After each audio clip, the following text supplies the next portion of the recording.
বাংলা সিনেমার ইতিহাসে একটি নাম আজও আলো ছড়িয়ে যাচ্ছে। তিনি উত্তম কুমার। মহানায়ক বললেই যেন চোখের সামনে ভেসে ওঠে তার হাসি, তার অভিনয় আর সেই সোনালী যুগের গৌরব। কিন্তু এই সাফল্যের আড়ালে লুকিয়ে আছে এক অজানা সংগ্রামের গল্প।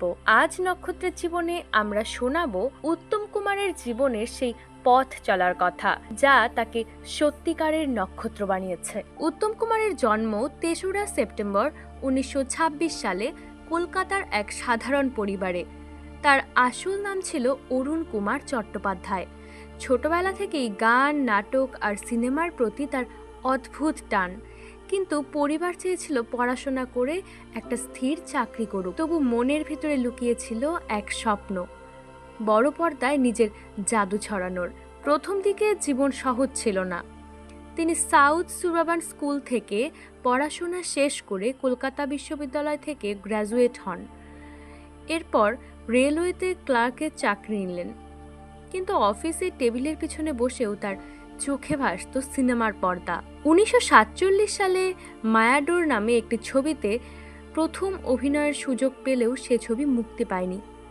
এরপর একের পর এক ছবি, দৃষ্টিদান, কামনা, বসু পরিবার, কিন্তু কোনোটাই বড় সাফল্য আনতে পারেনি। মানুষ তখন তাকে ডাকতে শুরু করেছিল ফ্লপ মাস্টার জেনারেল। কিন্তু এখানেই শেষ নয়, কারণ প্রকৃত নক্ষত্র কখনো হার মানে না। ১৯৫৪ সালে অগ্নিপরীক্ষা মুক্তি পেল, আর সেখানেই শুরু হলো ইতিহাস। উত্তম কুমার আর সুচিত্রা সেনের জুটি যেন জাদুর মতো দর্শকদের হৃদয় জয় করল। এরপরে হারানো সুর, সপ্তপদী, চাওয়া পাওয়া, নায়ক, প্রতিটা ছবি যেন বাংলা সিনেমার মাইল ফলক। তার অভিনয়ে ছিল এক অদ্ভুত স্বাভাবিকতা। ক্যামেরার সামনে দাঁড়ালেই যেন চরিত্রটা তার ভেতর থেকে কথা বলতে শুরু করত। সাফল্যের আড়ালে ছিল ব্যক্তিগত জীবনের উত্থান পতনের গল্প। স্ত্রী গৌরীদেবীর সঙ্গে সম্পর্কের টানাপোড়েন, সুচিত্রা সেনের সঙ্গে গুজব, সব মিলিয়ে ব্যক্তিগত জীবন ছিল চ্যালেঞ্জে ভরা। কিন্তু সবের মধ্যেও তিনি কখনো পেশাদারিত্বে ভাটা পড়তে দেননি। ৭০-এর দশকে বাংলা সিনেমা এক বড় রূপান্তরের মুখে। বাণিজ্যিক সাফল্য কমতে লাগলো। তবুও চিড়িয়াখানা, আনন্দ আশ্রম, নায়কের মতো ছবিতে তিনি দেখিয়ে দিলেন মহানায়ক শুধু নামেই নয়, কাজেও। ১৯৮০ সালের ২৪শে জুলাই ওগোবধূ সুন্দরী ছবির ডাবিং স্টুডিওতে তিনি হঠাৎ অসুস্থ হয়ে পড়লেন। আর সেই রাতেই হলো মহানায়কের শেষ পার্থিব যাত্রা। কিন্তু তার নাম, তার কাজ আজও অমর।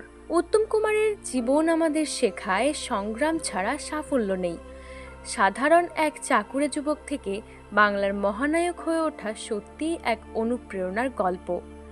এই গল্পটি যদি ভালো লেগে থাকে তবে ভিডিওটি লাইক করুন, শেয়ার করুন, আর নক্ষত্রের জীবন চ্যানেলটি সাবস্ক্রাইব করতে ভুলবেন না।